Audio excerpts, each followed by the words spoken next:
Paz é convosco. Amém. Boa noite. Glória a Deus por mais um dia de vida. Glória a Deus por você que está aqui nessa noite. Tem a oportunidade de estar aqui. Bom, você que trouxe sua Bíblia, abra aí no livro de Atos dos Apóstolos. Nós vamos ler o capítulo 7, a partir do versículo 8. Diz assim: E deu a Abraão a aliança da circuncisão. Por isso, Abraão gerou Isaque e o circuncidou 8 dias depois do seu nascimento. Mais tarde, Isaque gerou Jacó e este os 12 patriarcas. Os patriarcas, tendo inveja de José, venderam-no como escravo para o Egito.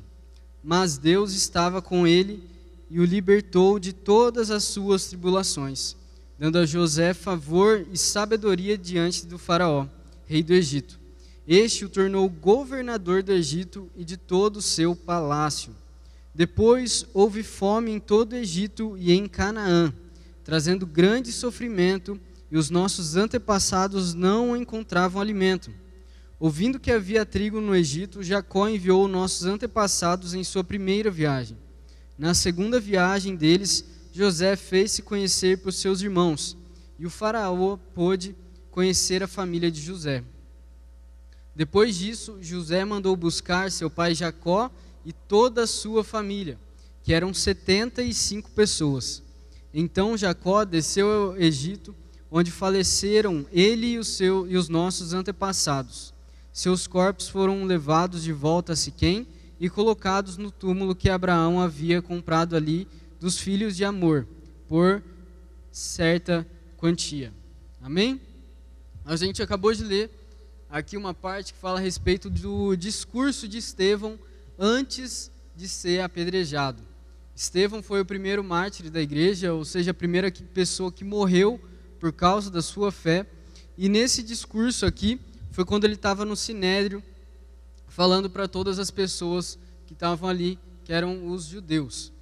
Quando a gente acabou de ler essa passagem, fala a respeito de Abraão, Isaque, Jacó, e também fala a respeito de José.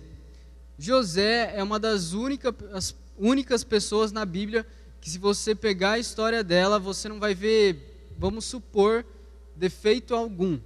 Com certeza, José era um pecador, como todos nós somos, mas nessa vida dele, a gente não tem uma história parecida como se fosse de Davi, que ele caiu no adultério, e também como outras pessoas na Bíblia que a gente vê eles caindo e depois se levantando, ou também como alguns reis de Israel. Quando a gente fala a respeito da história de José, vou te pedir para deixar a Bíblia aberta em Gênesis 37, mas é só para deixar aberta, depois a gente vai ler alguns versículos. A gente fala a respeito de um rapaz sonhador, assim como Daniel, mais para frente, a gente vê quando ele foi para o exílio na Babilônia, ele interpretou alguns sonhos.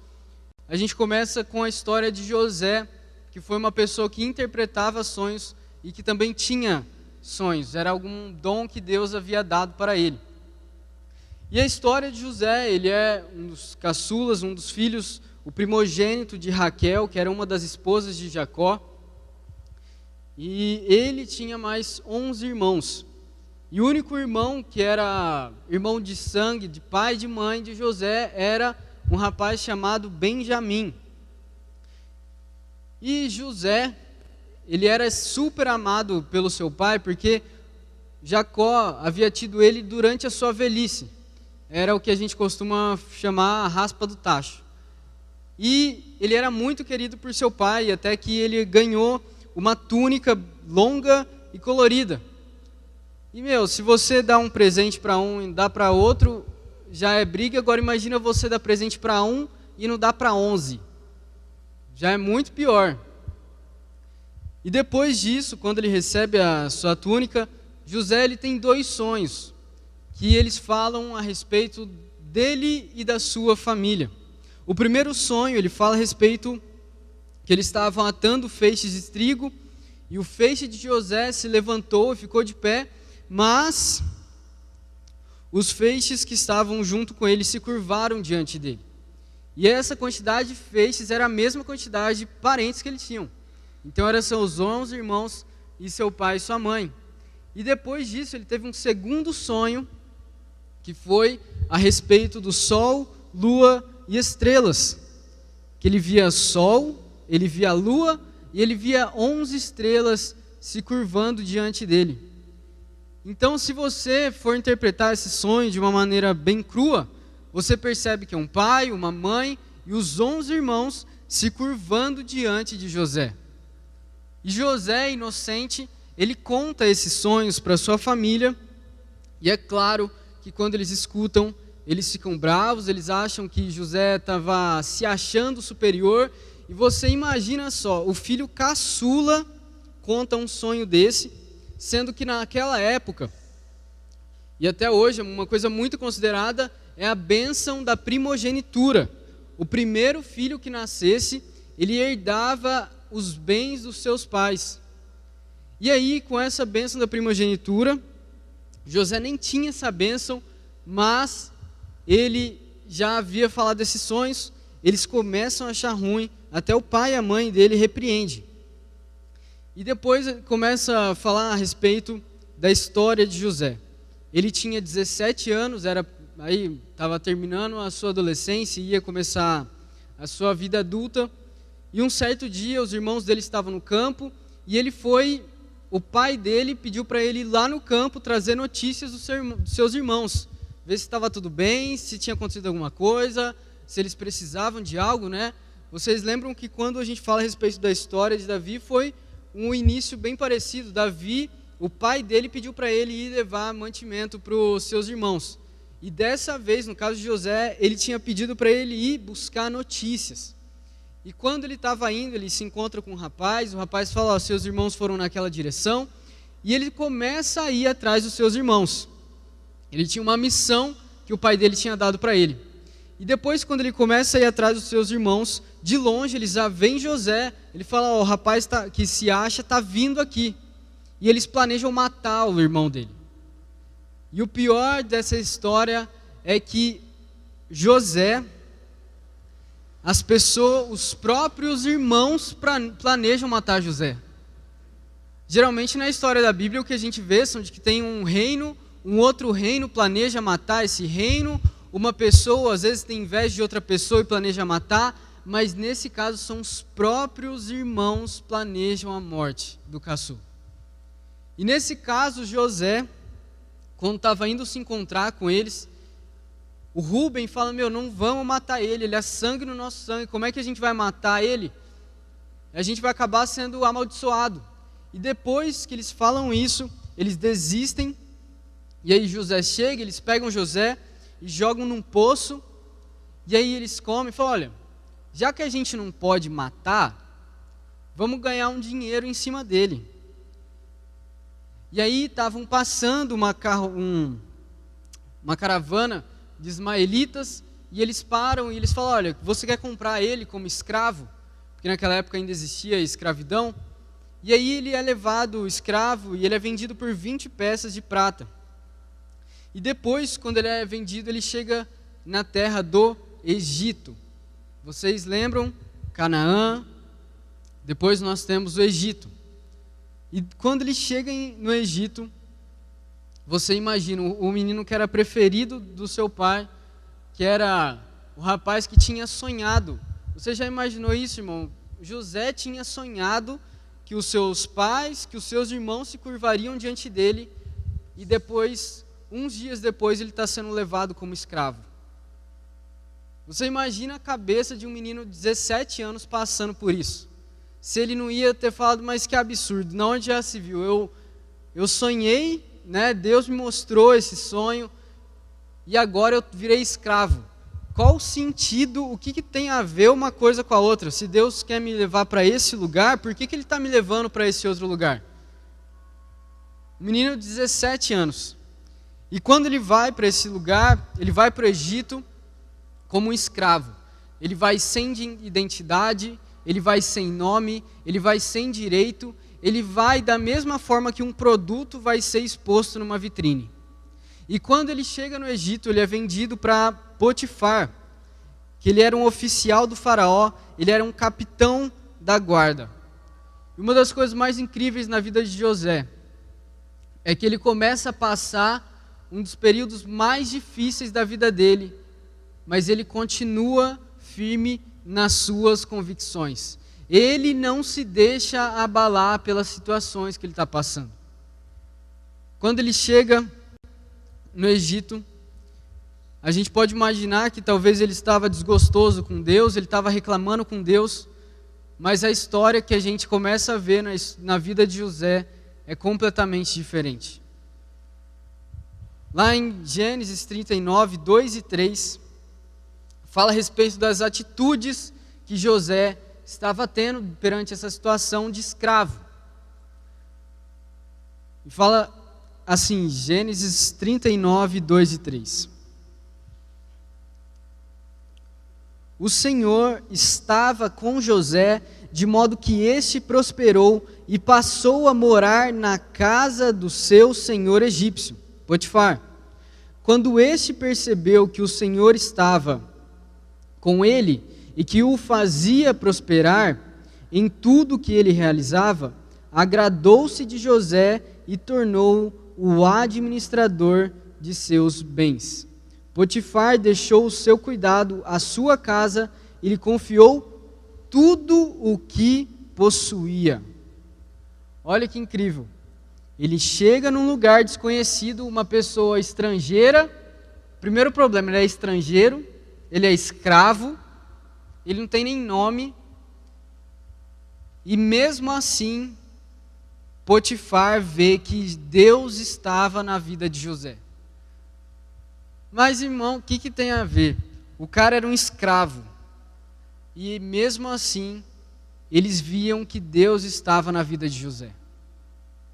E quando ele viu que Deus estava na vida de José, ele entregou toda a administração da sua casa e tudo que José fazia prosperava.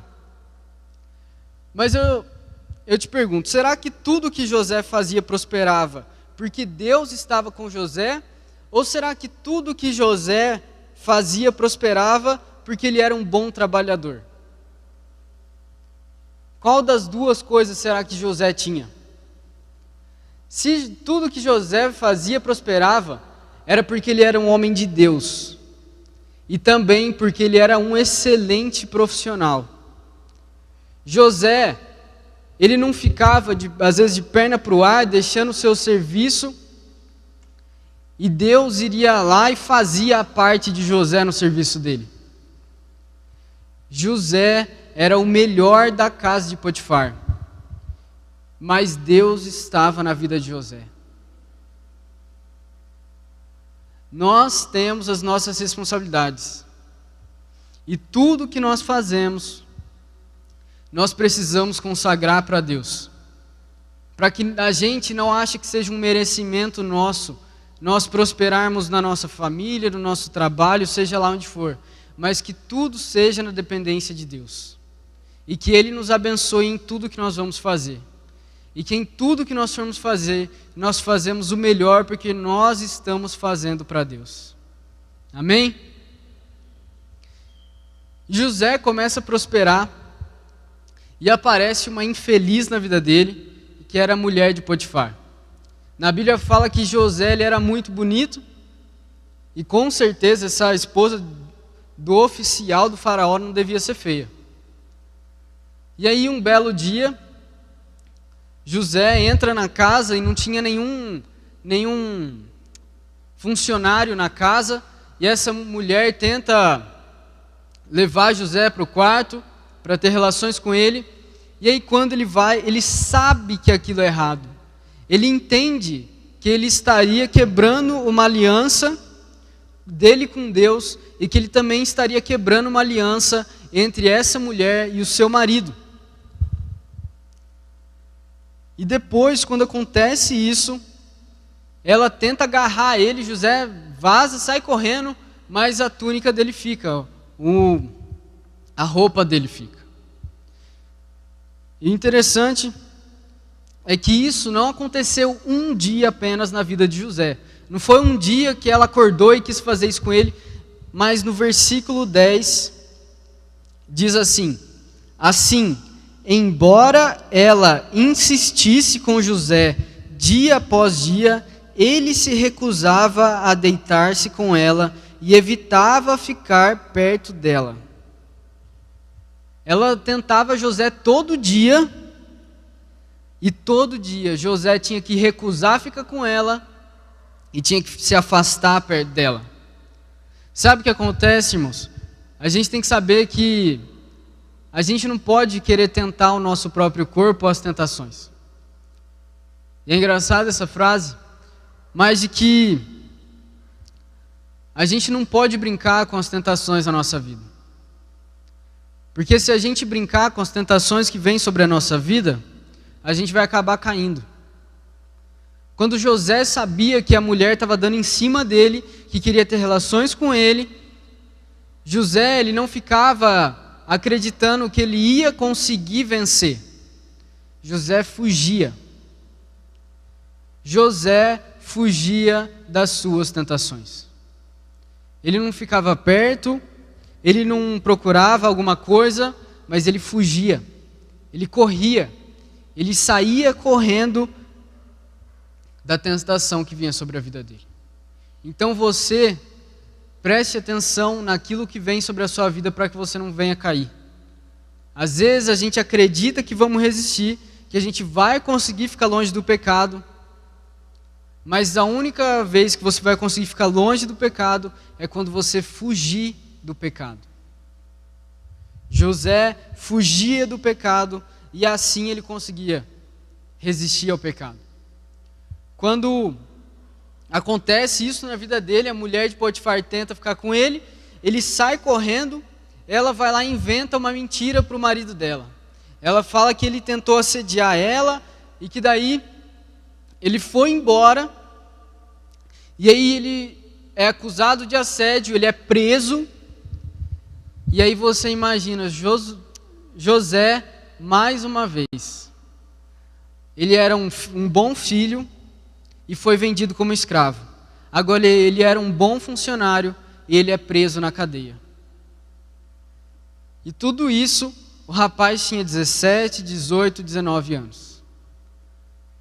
Agora você imagina, irmão, um menino nessa idade passando por todas essas coisas. E o mais interessante é que José, ele estava na flor da idade. Provavelmente ele estava num tempo da vida dele de autoafirmação, que ele queria se afirmar. Às vezes, se você falasse com um médico, ele fala, olha, ele está tendo uma explosão de hormônios. Se ele falasse com os amigos dele, os amigos iam falar para ele assim, olha, vai lá, cara. Experimenta, você está tendo uma grande chance.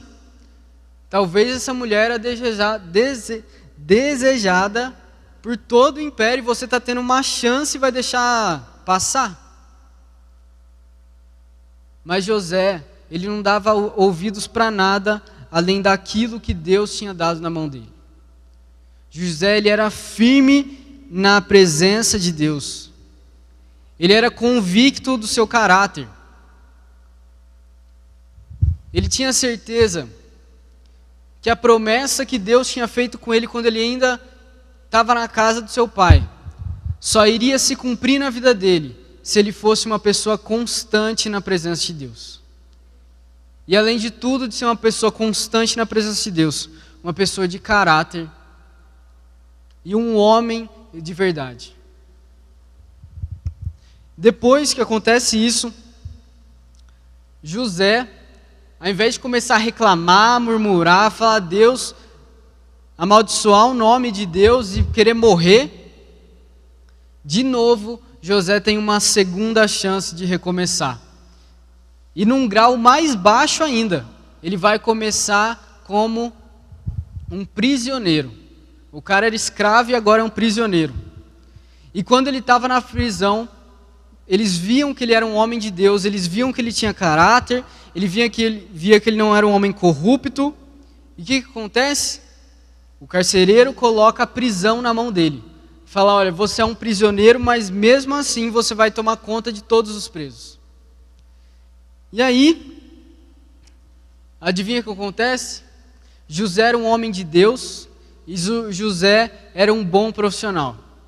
E tudo o que ele faz prospera, ainda que seja numa cadeia. E depois que José começa a fazer isso, um certo dia, chegam duas pessoas novas na prisão. Chega o copeiro e chega o padeiro. E eles trabalhavam lá no serviço para o rei, e aí eles ofenderam o rei certo dia e foram jogados para lá. E novamente Deus usa José no sonho.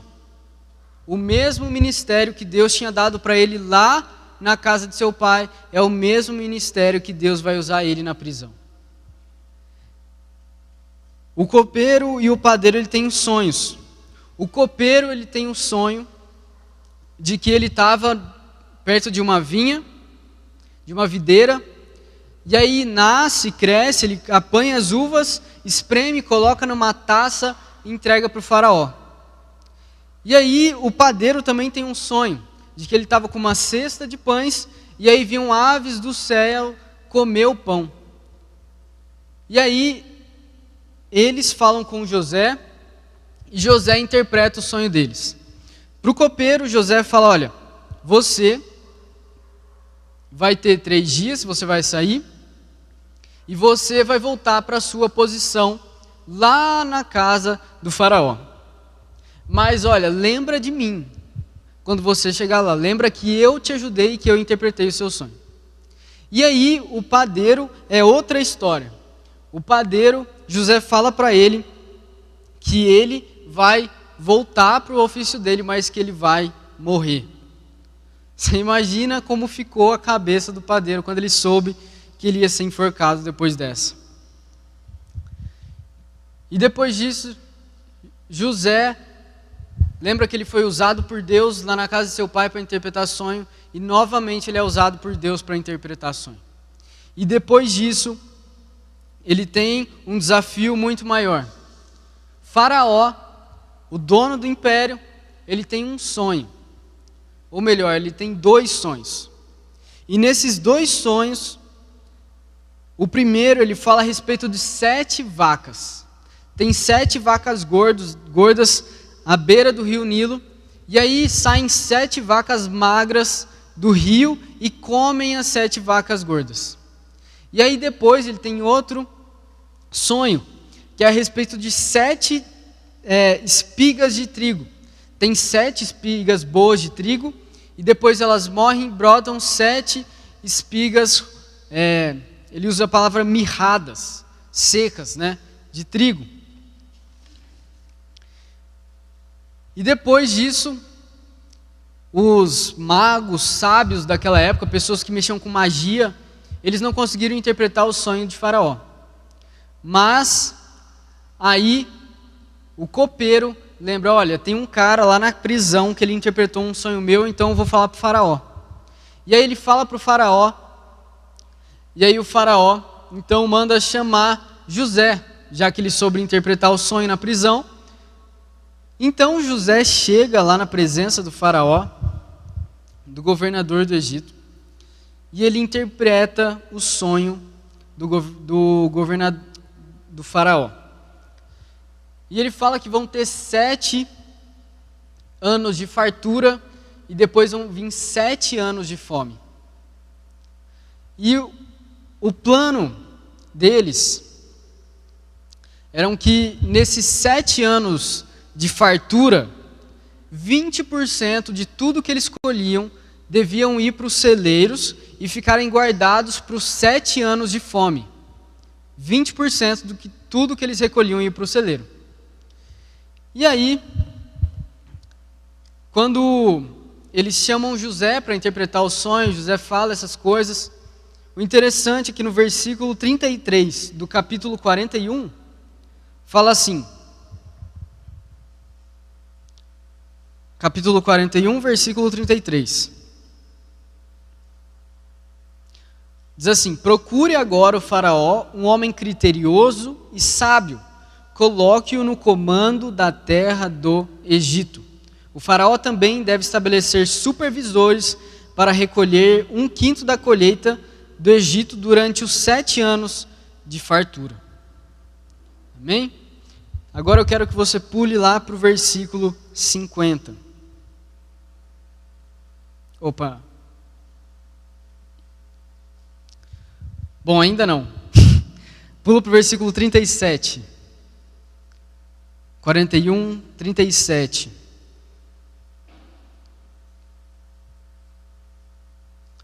Diz assim, 41, 37.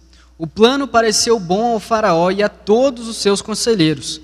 Por isso, o faraó lhes perguntou: será que vamos achar alguém como este homem, em quem está o Espírito Divino? Olha que novamente José é reconhecido por alguém que estava com Deus. Disse, pois, o faraó a José: uma vez que Deus lhes revelou todas essas coisas, não há ninguém tão criterioso e sábio como você. Você terá o comando do meu palácio e todo o meu povo se sujeitará às suas ordens. Somente em relação ao trono serei maior do que você. E o faraó prosseguiu: entrego a você agora o comando de toda a terra do Egito. Em seguida, o faraó tirou do dedo o seu anel o selo, e o colocou no dedo de José. Mandou-o vestir linho fino e colocou uma corrente de ouro em seu pescoço. Também o fez subir em sua segunda carruagem real. Em frente os arautos iam gritando: abram caminho. Assim José foi colocado no comando de toda a terra do Egito.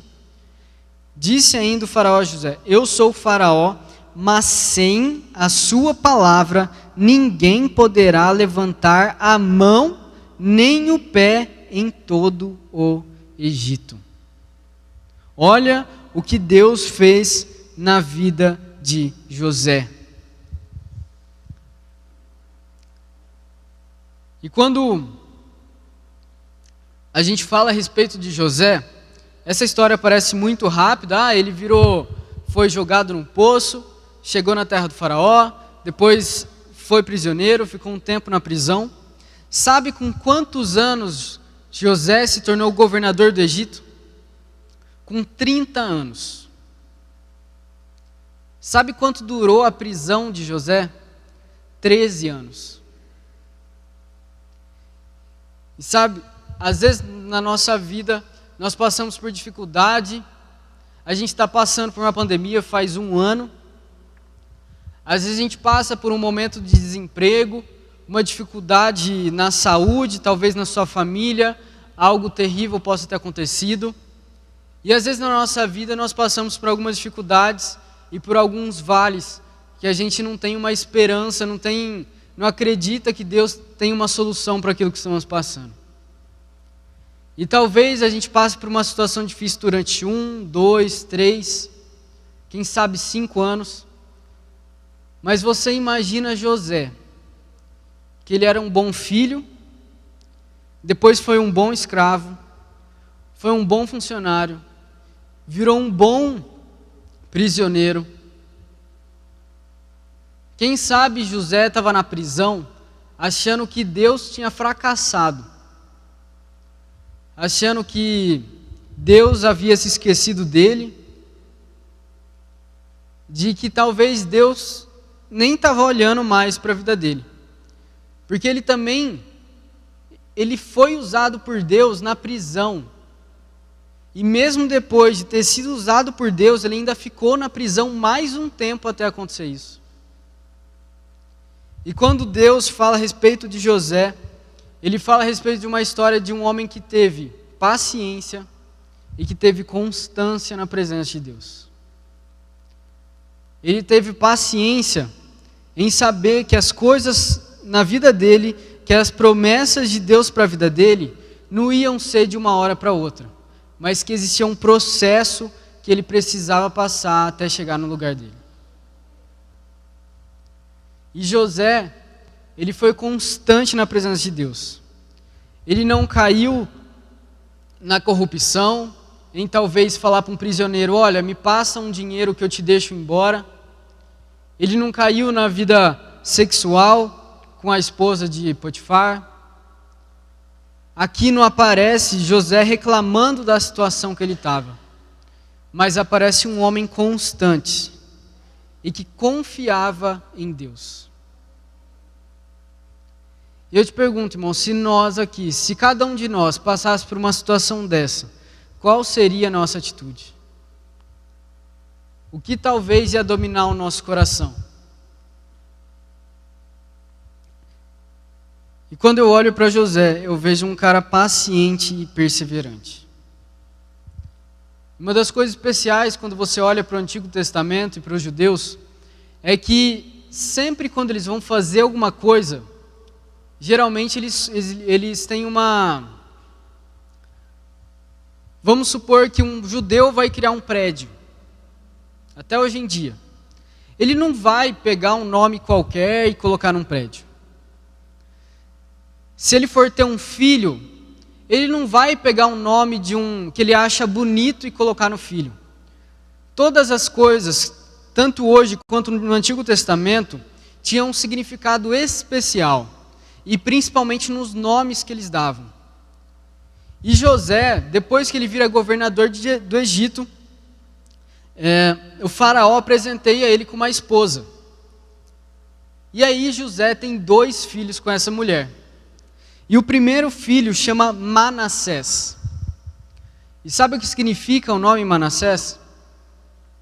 Deus me fez esquecer todo o meu sofrimento e toda a casa de meu pai. E o nome do segundo filho era Efraim, que dizia: Deus me fez prosperar na terra onde tenho sofrido. José já tinha esquecido da sua época de prisioneiro. Ele já superou o sofrimento que ele passou. E agora ele está desfrutando da bênção de Deus sobre a vida dele. E a gente vê que Deus, ele recompensou José por tudo que ele fez. E de que nós nunca devemos deixar de acreditar nas promessas de Deus. E que nós devemos ser pacientes e perseverantes, confiantes de que tudo que Deus fala, Ele cumpre. Com Deus, irmão, não existe plano B. Com Deus só existe plano A. Com Deus não existe, não deu certo. Com Deus deu certo. Às vezes a situação que você está vendo pode parecer que Deus fracassou, que Deus errou, que Deus não está cumprindo a palavra dele. Mas tenha paciência e perseverança no caminho de Deus. Que Ele vai cumprir o plano dele para a sua vida.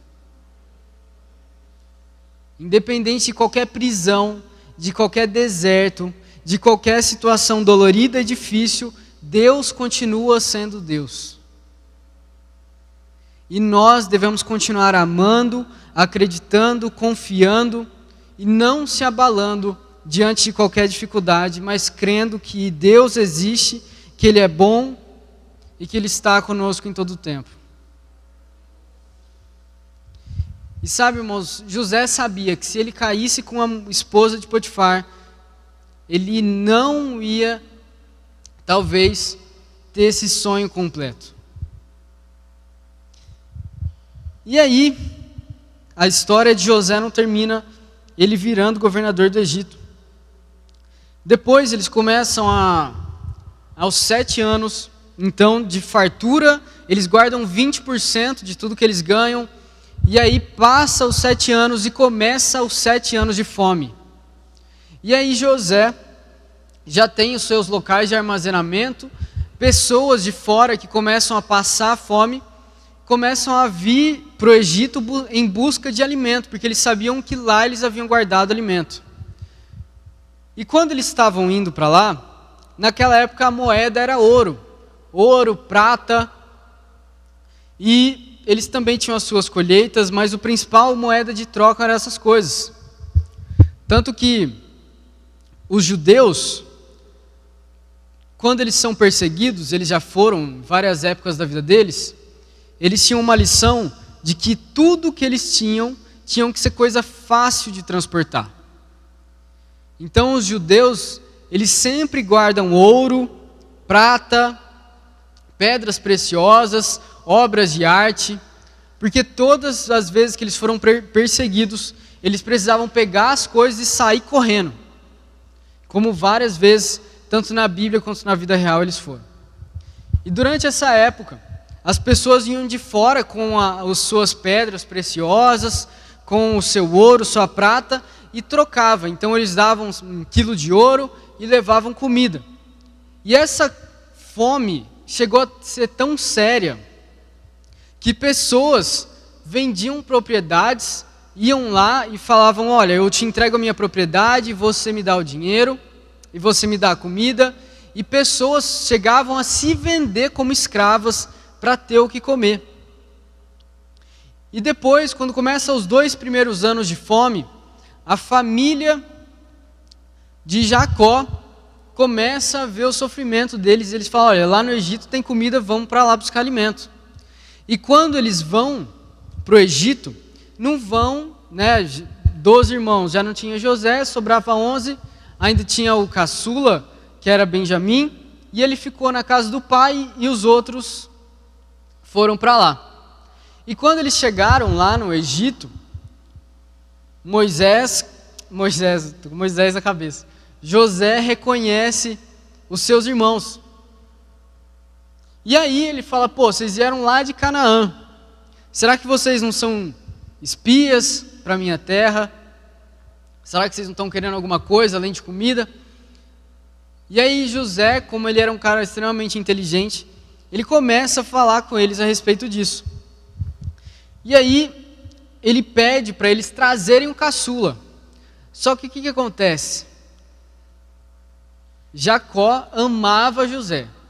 José vai embora. Então qual que era o próximo da lista? Benjamim. Jacó amava Benjamim. E aí eles falam: como é que a gente vai voltar para casa e pedir para trazer Benjamim? Não vai, o nosso pai não vai deixar de jeito nenhum. E aí José insiste nisso. Eles ficam presos lá no Egito 3 dias. E depois Simeão fica no Egito e o resto dos irmãos vão lá buscar Benjamim. E eles chegam para falar com Jacó. Jacó não quer de jeito nenhum que eles levam Benjamim. Já fala: olha, eu já perdi José, Simeão está preso. Se eu mandar com vocês com Benjamim, eu não sei nem se vocês vão voltar. Como é que eu vou garantir isso? E aí então eles vão embora para a terra deles. E eles veem que a fome está piorando. Judá assume a responsabilidade por Benjamim e fala: olha, eu assumo a responsabilidade por Benjamim, se alguma coisa acontecer com ele é minha responsabilidade, eu vou pagar por isso, mas a gente precisa voltar lá. E aí, por fim da história, Jacó aceita que eles voltem para lá. E aí José recebe todos os seus irmãos na casa dele, e depois eles comem. E aí José, com a trama que ele estava construindo, ele fala: olha, fala para um dos administradores: pega uma taça e coloca dentro da bagagem de Benjamim.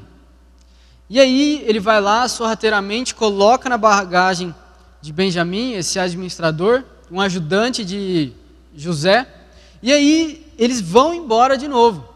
Só que quando eles estão indo embora, José fala: olha, vai atrás deles e pega a taça. E quando ele chega perto desses irmãos, eles já estão indo embora, ele fala: olha, tem uma taça que sumiu do templo, sumiu de lá, com quem que está isso aqui? E eles falam: olha, na mochila de quem tiver pode virar escravo. E aí o administrador encontra lá na bagagem de Benjamim, eles ficam desesperados. Como é que eles vão voltar para a terra do pai sem Benjamim? E aí eles pegam, voltam para a terra, voltam para o Egito e falam para José do amor que o pai tinha por Benjamim. E José acaba revelando quem ele é, acaba falando todas as coisas. E aí depois disso, José dá o melhor da terra para eles. Eles voltam, buscam Jacó. Jacó volta, vem para o Egito, e lá no Egito eles fazem casa até que Judá até que Jacó morre e todos eles se estabelecem na terra do Egito. E depois, na continuação das histórias dos hebreus, a gente vê eles continuando lá, até que todos viram escravos, e depois Deus levanta Moisés para libertar os hebreus da terra do Egito e voltar para a sua terra, que era Canaã. Quando a gente ouvia falar a respeito da história de José, nessa parte, o engraçado é que quando eles voltam para Canaã para avisar Jacó que José estava vivo,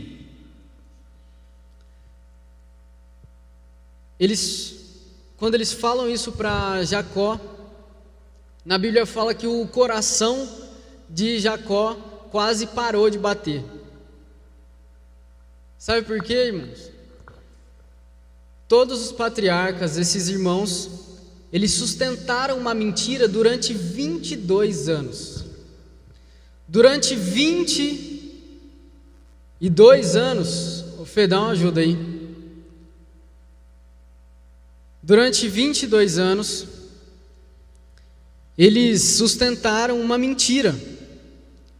Porque José foi para o Egito com 17 anos, foi feito governador do Egito com 30, governou por 7 anos, mais 2 de fome,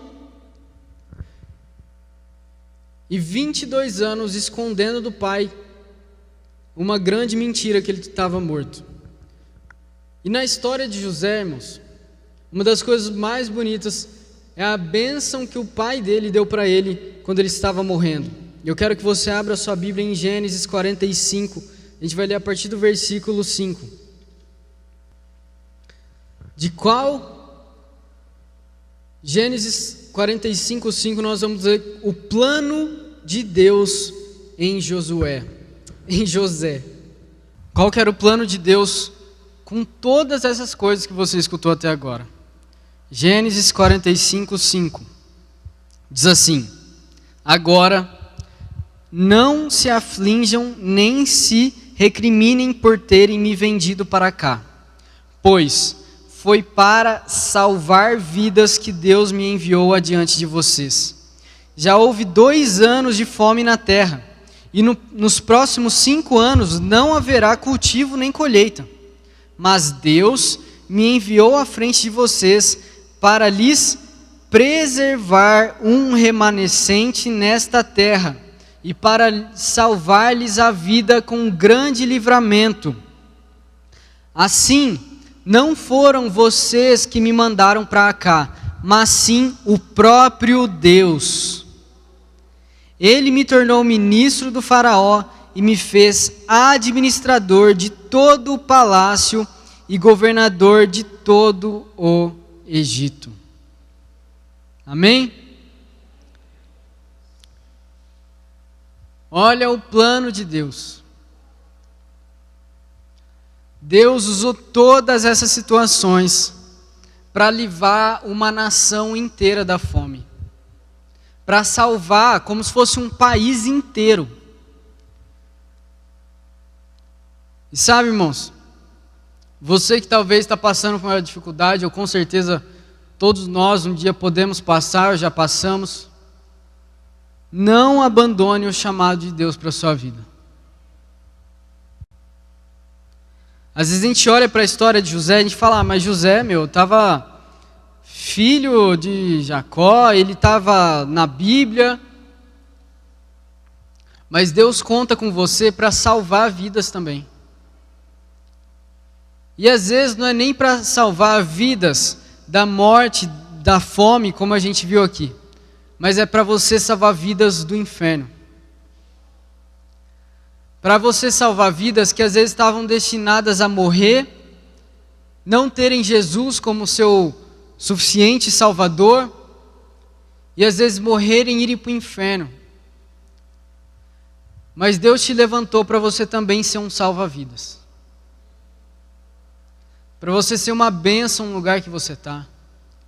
Para que apesar de qualquer dificuldade que você possa passar, você não vê um Deus derrotado que quer ver você um derrotado. Mas que existe um processo para que Deus cumpra a vontade dele na sua vida. E que esse processo, irmão, ele não vai parar. A única coisa que vai parar é se você desistir. É se você dizer, não, eu não quero mais, eu quero parar, eu desisto. Mas Deus te chama para você não desistir. Para apesar de qualquer dificuldade, para você não parar no meio do caminho. Dificuldade todos nós vamos passar, mas em todas elas Deus estará conosco. E nós precisamos ser pacientes e confiar em Deus. De que Ele pode usar a sua vida para abençoar uma multidão de pessoas. E quando nós vemos, irmão, José saiu da casa do pai, onde ele tinha um conforto, foi lançado num poço, viveu uma história de escravidão, foi para uma casa, serviu um rapaz, foi um funcionário, depois ele ainda foi lançado na prisão, depois ele virou governador de Egito, e mesmo assim ele não guardou nenhuma mágoa dos seus irmãos, e entendeu tudo aquilo que Deus tinha feito com ele, que tinha acontecido na vida dele. E o interessante é que, se nós olharmos para os mandamentos que Deus revelou a Moisés, quando a gente fala a respeito de José, quando José estava vivo, os mandamentos nem existiam. Mas mesmo assim ele cumpriu os mandamentos. Por exemplo, Egito era um lugar totalmente idólatra. Mas no primeiro mandamento fala assim: não terás outros deuses além de mim.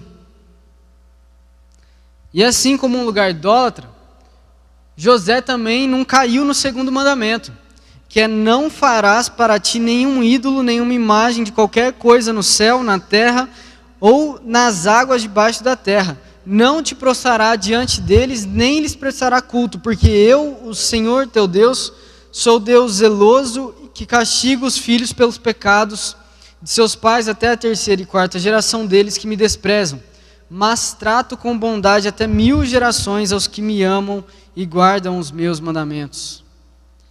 Ele não caiu no sexto mandamento, que é: não matarás. Ele não caiu no sétimo mandamento, que é não adulterarás. Ele não caiu no oitavo mandamento, que é: não furtarás. Ele não caiu no nono mandamento, que é: não darás falso testemunho contra o teu próximo. E ele nem caiu no último mandamento, o 10º, que é: não cobiçarás a casa do teu próximo, não cobiçarás a mulher do teu próximo, nem seus servos ou servas, nem seu boi ou jumento, nem coisa alguma que lhe pertença. E na história de José, eu quero ler com você a bênção de Jacó sobre José. Está lá em Gênesis 49, vamos ler a partir do versículo 22.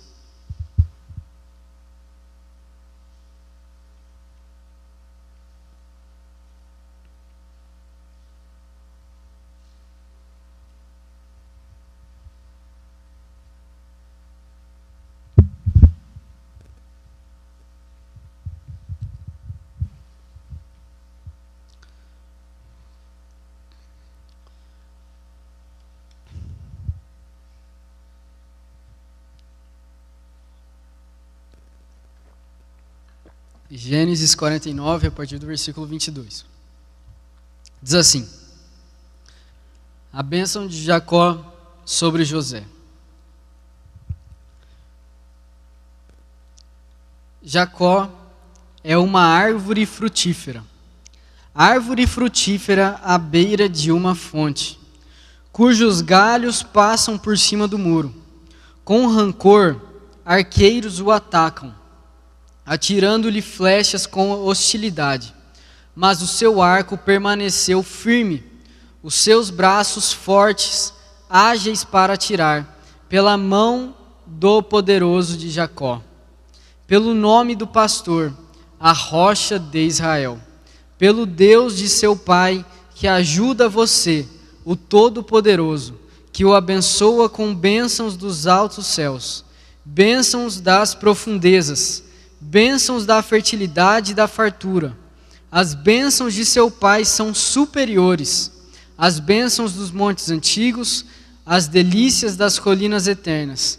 Que todas essas bênçãos repousem sobre a cabeça de José, sobre a fronte daquele que foi separado de entre os seus irmãos. Glória a Deus. E eu quero comentar com vocês uma outra história que a gente leu, que é a respeito de Estevão. Estevão, a gente leu que Estevão foi o primeiro mártir da igreja, a primeira pessoa que morreu por sua fé em Jesus. Não precisa abrir sua Bíblia por enquanto, mas lá em Atos 6, começa falando a respeito dos diáconos. Como foi a instituição dos diáconos? Quando a igreja surgiu e os apóstolos começaram a pregar, eles ajudavam muitas viúvas, muitas pessoas que estavam passando por necessidades. E dentre esses apóstolos, eles tinham que tomar conta de muita coisa. Então eles tomavam conta do evangelho para ser pregado e também conta das pessoas que passavam por necessidades. Só que muitas das vezes eles se concentravam em pregar o evangelho e não conseguiam ajudar todas as pessoas. Então qual que foi a ideia que eles tiveram? Vamos separar pessoas que cuidem exclusivamente das viúvas, das pessoas que passam por necessidades, para que a gente não deixe ninguém para trás, mas que o evangelho também continue a ser pregado.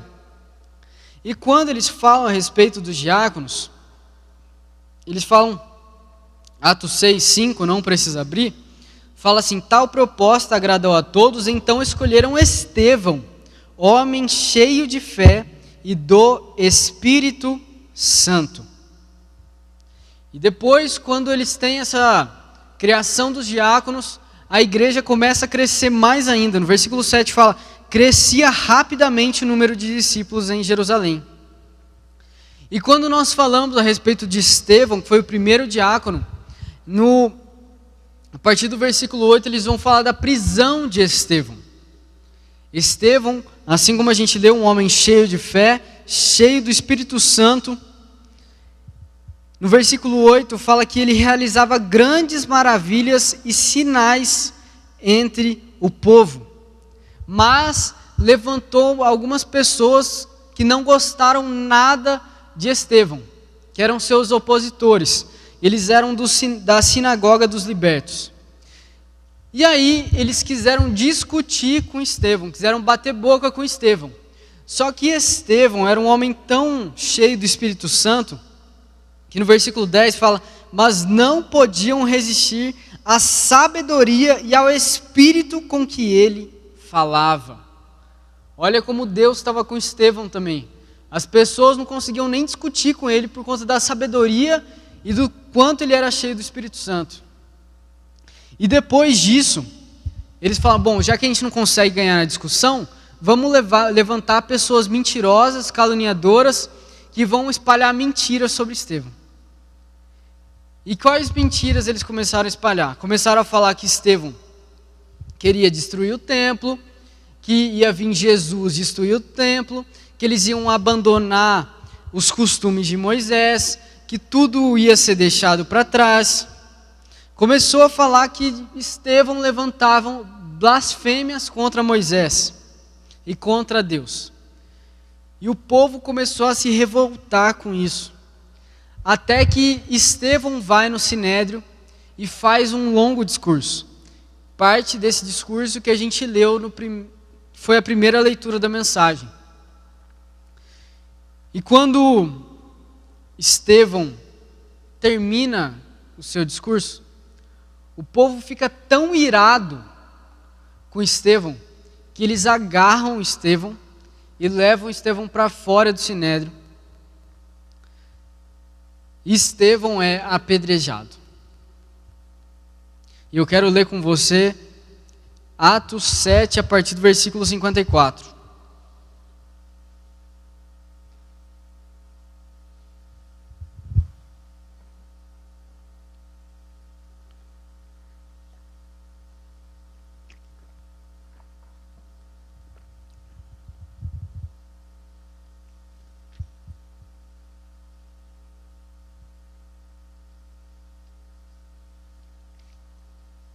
Atos 7, a partir do versículo 54.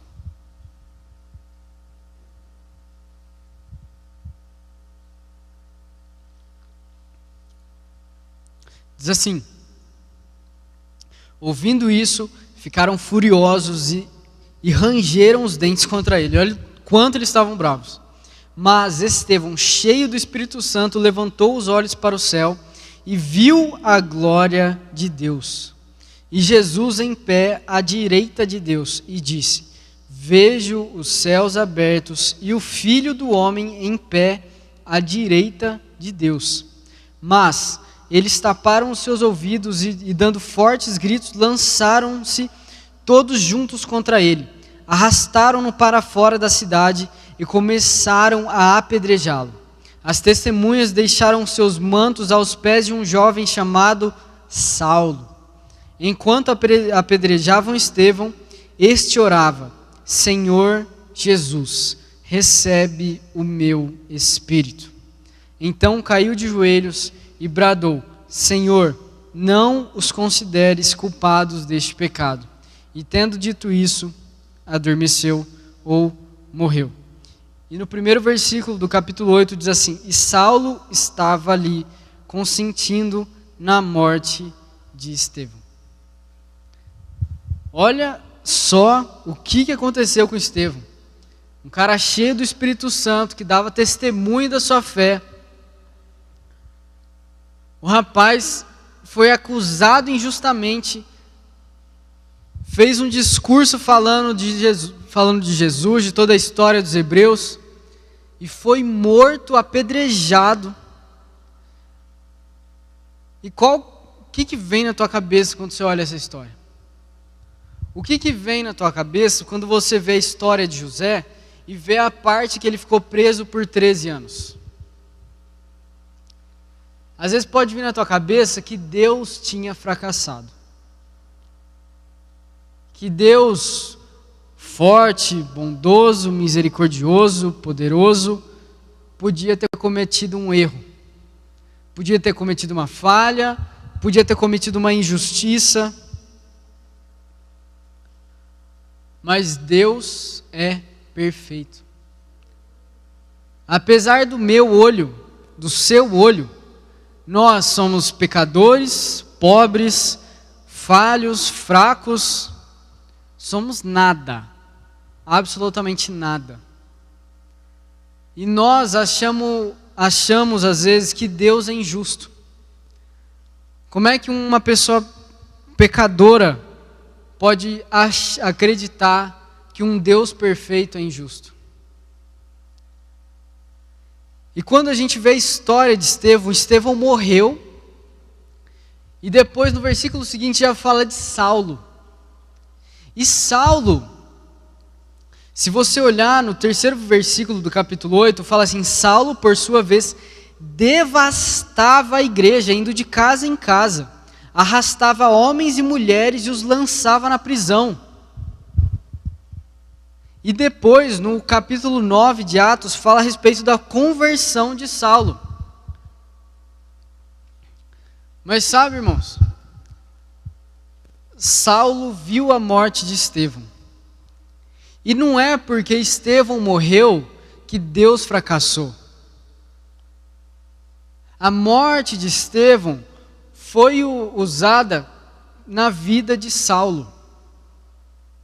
A primeira aparição de Paulo na Bíblia. E Saulo, que depois se tornou Paulo, foi quem fez várias viagens missionárias e fundou várias igrejas. Às vezes nos nossos olhos Deus fracassa, mas Deus nunca fracassou, Deus não fracassa e Deus jamais vai fracassar. Deus nunca errou, Deus não erra e Deus não vai errar. Nós erramos, nós fracassamos, mas Deus é perfeito. E Ele é perfeito em tudo que Ele faz. E a nossa responsabilidade, a nossa missão é confiar e esperar nas promessas de Deus e no plano de Deus. naquilo que Ele vai fazer na sua vida, mas naquilo que Ele vai usar você para fazer. Então, irmãos, não haja com impaciência, não acredite que a espera é um tempo ruim, mas Deus é fiel. E Ele sempre vai ser fiel. Deus é soberano e Ele sempre vai ser soberano. Eu quero ler com vocês 1 Timóteo 6,15. Se quiser, não precisa abrir sua Bíblia, a gente vai passar no telão. 1 Timóteo 6, versículo 15 e 16 fala assim: a qual Deus fará se cumprir no seu devido tempo. Ele é o bendito e único soberano, o Rei dos reis e Senhor dos senhores, o único que é imortal e habita em luz inacessível, a quem ninguém viu nem pode ver. A Ele sejam honra e poder para sempre. Amém.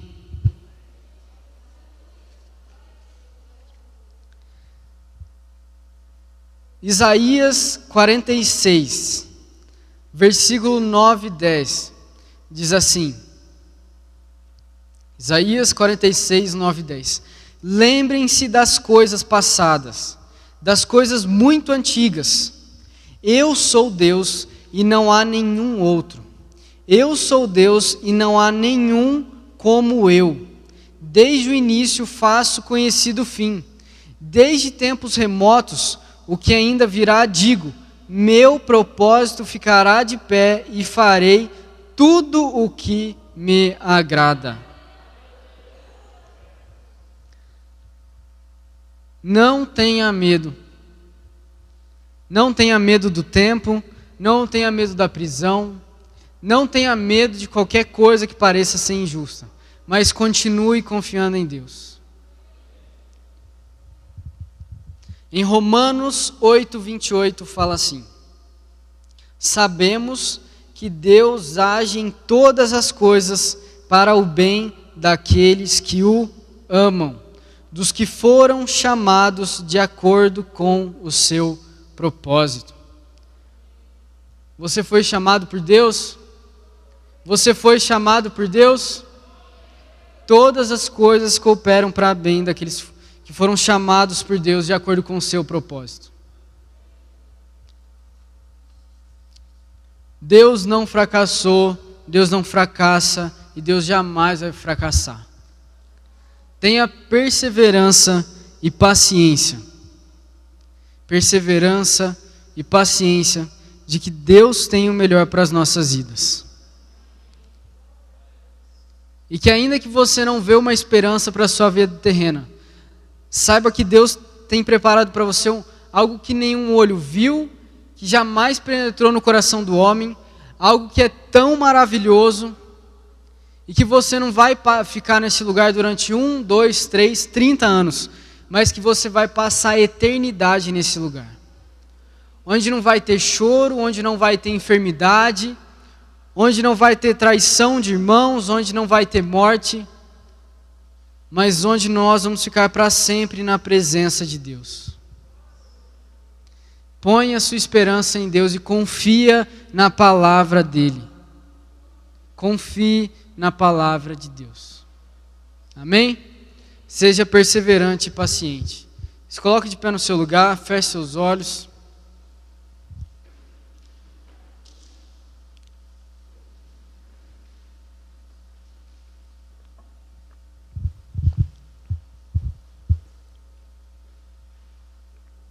Muitas vezes nós não entendemos os lugares para onde Deus nos leva, mas Ele sempre será perfeito em tudo que Ele faz. Que você sempre coloque a sua fé, a sua esperança, a sua dedicação, o seu amor, o seu tempo em Deus. Ore comigo, feche seus olhos, ore, não fique com a sua boca fechada, não sou só eu que vou orar nesse momento, mas que você ore também comigo. Meu Deus, meu Pai, eu te agradeço, Deus, pois o Senhor é perfeito, pois o Senhor foi perfeito, o Senhor é perfeito, o Senhor sempre será perfeito. O Senhor Deus é o mesmo ontem, hoje e eternamente. O mesmo que fez o mar se abrir, o mesmo que fez todas as coisas na Bíblia, é o mesmo Deus que está vivo hoje. O Senhor não muda, o Senhor não mudou, o Senhor jamais mudará, o Senhor nunca fracassou e nunca fracassará.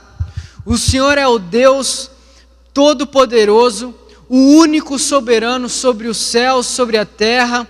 O Senhor é o único Deus poderoso, não há outro Deus além do Senhor.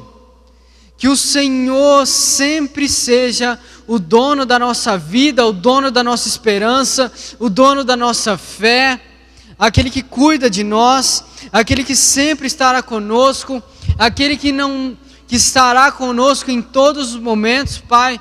Que nós sempre venhamos ter uma fé no Senhor, que não seja uma fé passageira, mas seja uma fé que resista aos tempos ruins, uma fé que resista a traições, uma fé que resista a prisões, uma fé que resista ao pecado, uma fé que resista a qualquer coisa, e que sempre continuará crendo nas suas promessas, de que o sofrimento passará, mas que o Senhor tem algo muito melhor para nós no futuro, Pai. Que ainda que nós não venhamos ter ou ver uma esperança para a nossa vida, mas que a nossa esperança não esteja na situação, no noticiário, não esteja no mundo, nem na economia, mas a nossa esperança esteja no Criador dos céus e da terra, Pai. Deus, o Senhor que fez milagre no passado, continue fazendo milagre nas nossas vidas, Deus.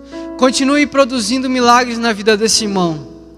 Pai, que nós agora no século 21, em 2021, continuemos confiando num Deus poderoso e que realiza milagres, Pai. Um Deus que realiza milagres, Pai. Eu te peço agora, Pai, que se existe alguém aqui neste lugar ou que está nos assistindo pela internet, que tem uma situação difícil na sua vida, ou uma situação impossível na sua vida, Pai. Que seja na sua família, seja no seu trabalho, seja em enfermidade, que o Senhor entre com providência agora, cuidando e curando essas vidas, Pai. Seja uma causa na justiça, o que for, Deus. Nós colocamos todas as coisas em Tuas mãos, Deus. Colocamos essa enfermidade que está nessa pessoa, Deus, que ela seja curada no nome do Senhor Jesus Cristo, Deus. Que toda dor que essa pessoa esteja sentindo vá embora agora, em nome de Jesus, Pai. Que o Senhor renove as forças de cada um dos irmãos que estão aqui e estão nos assistindo, Pai. Que o Senhor renove as nossas forças, Deus. Renove as nossas esperanças em Ti, renove a nossa confiança em Ti, renove a nossa fé no Senhor, Pai. Que nós não venhamos ser abalados, mas que nós venhamos crer em Ti, Criador dos céus e da terra, Rei dos reis, soberano sobre todas as coisas, aquele que nunca falhou, que nunca fracassou, aquele que cumprirá os Seus planos, Pai. Deus, coloque uma fé inabalável em nossos corações, Pai. E que Teu Espírito Santo passe agora neste lugar, na casa de cada um que está assistindo, Pai. E que o Senhor renove as nossas forças, Deus. E nos dê uma nova esperança, Deus. O choro dura uma noite, mas a alegria vem pela manhã, Pai. Nós sabemos que uma situação difícil, ela passa. Nós talvez estamos passando uma situação difícil, Deus, mas nós cremos que ela vai passar. Nós cremos num Deus que tem preparado algo grandioso para nós na eternidade, Pai. O mesmo Deus que não fracassou na prisão de José e o mesmo Deus que não fracassou na morte de Estevão, Deus. Pai, que o Senhor que operou milagres no passado continue operando milagres e cuidando dos Seus filhos, Pai. Nós confiamos em Ti e colocamos a nossa fé e a nossa esperança no Senhor Deus que fez os céus e a terra. Pai, nós entregamos tudo em Ti e em Tuas mãos, Deus. Toma conta da nossa vida e de tudo que fazemos. Continue com seus olhos fechados e louve ao Deus em que você colocou a sua fé e a sua esperança. Agradeça a Deus por você estar aqui, de pé, respirando. Agradeça a Deus e coloque sempre a sua esperança nele.